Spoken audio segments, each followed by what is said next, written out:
Greetings all, and welcome back to Globbits Gaming Channel. Now, got a bit of a special replay for you today. I've been asked in the comments a couple of times if I could do a couple of replays on this little beast here.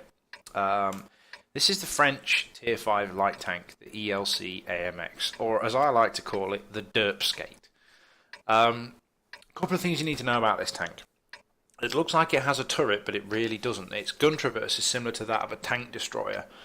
It's very, very fast. It's very, very light.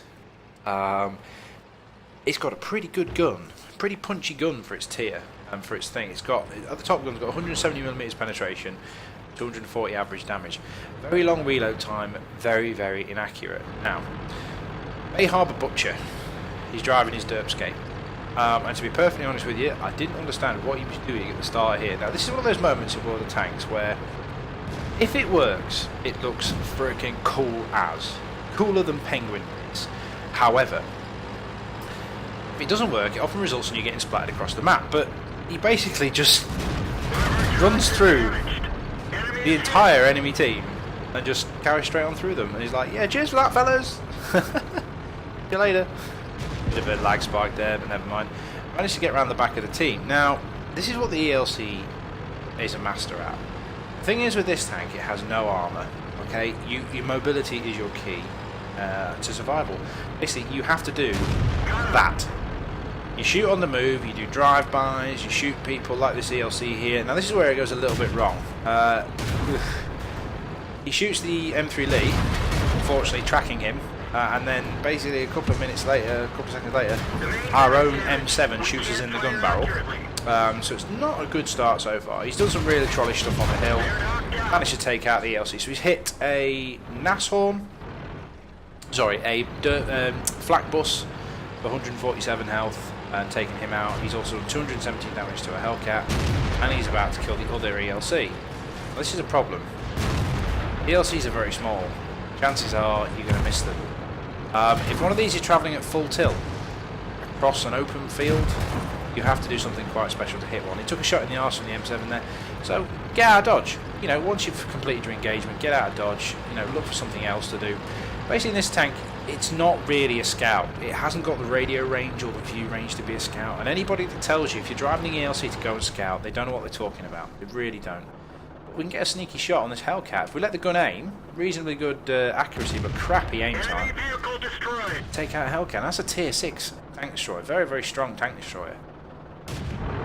Lengthy reload, but we've noticed a threat next to us, the M7. So we just wait for him to pop out again, we're assuming he will, and put a nice 237 damage into him. Now, we've stopped moving though, but thankfully it's that M7 can't shoot for toffee. He's having the same problem as I used to have on the M7. Took out the M7 without a problem there. A lot of tanks struggle shooting you with this tank if they don't have a lot of gun depression as well. You can actually get underneath their guns, which is hilarious. Oh, nice shot on a T150. That'll do. More than enough penetration to deal with a T150. Again, let's go looking for problems. Let's go looking for trouble. Yeah, this is what the Derpskate's good for. Mooching around, doing drive-by shootings. The best way to use it for me personally is to keep it moving like this and just drive past stuff.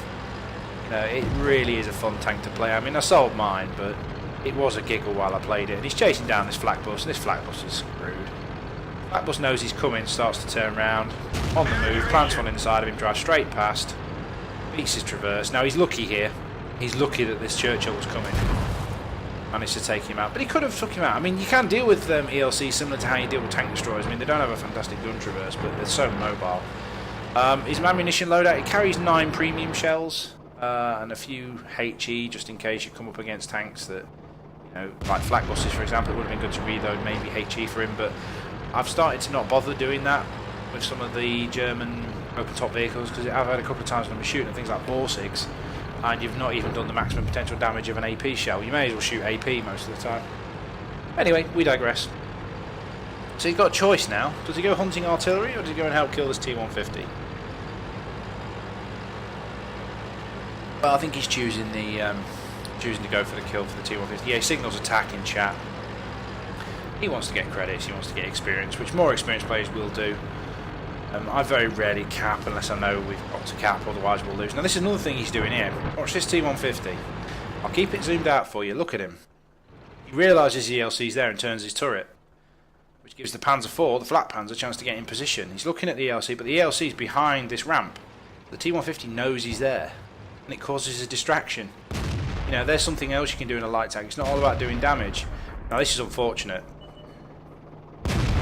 They pretty much fired at exactly the same time then. That would have been Bay Harbour Butcher's Top Gun, unfortunately. And then he does something that I don't normally do. He asks for the kill on the artillery. Now, there's nothing wrong with asking for it. I mean, Christ, you're on a 5-kill, you know, kill a third of the enemy team in a light tank. Least they can do. And even the Any King and the Nashorn saying, you know, let him have it, Churchill, let him have it. But the Churchill's not exactly a, well, 133 WN8, 1K, less than 1K games. I don't think the Churchill's going to actually abide by it. Is it a wrong thing?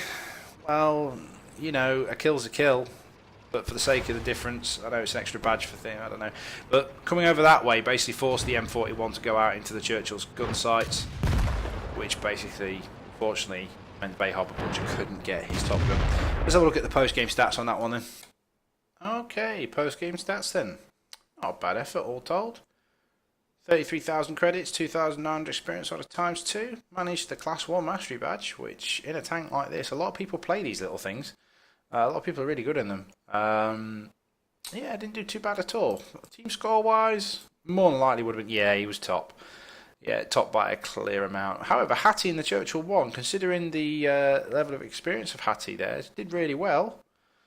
The other ELC, unfortunately, Mr. Highlander 69, didn't do a great deal, but never mind. That's the kind of differences in the games with me and the ELC. I either get splatted really, really quickly, or I tend to have really good games in it, or used to anyway, before I actually got rid of it. Yeah, would I recommend it? Yes, I would. Yeah, I definitely would recommend it. It's a giggle tank. It leads to things like 1390s and things like that, so it's probably worth the grind. Fired 13 shots, hit 9, pen 9 for 1,300 damage. Yeah, made 28,000 credits. Very cheap to fix the tank. Yeah, only 1,800. Well, it's actually a little bit more than that's about half, so probably about 3,000 to fix it. The ammunition's reasonably cheap as well, so no big deal there. Okay, so I hope you enjoyed that, guys. Derpskate, go get yourself one. Go get one. They're a barrel of laughs. Take care of yourselves, guys. Bye now.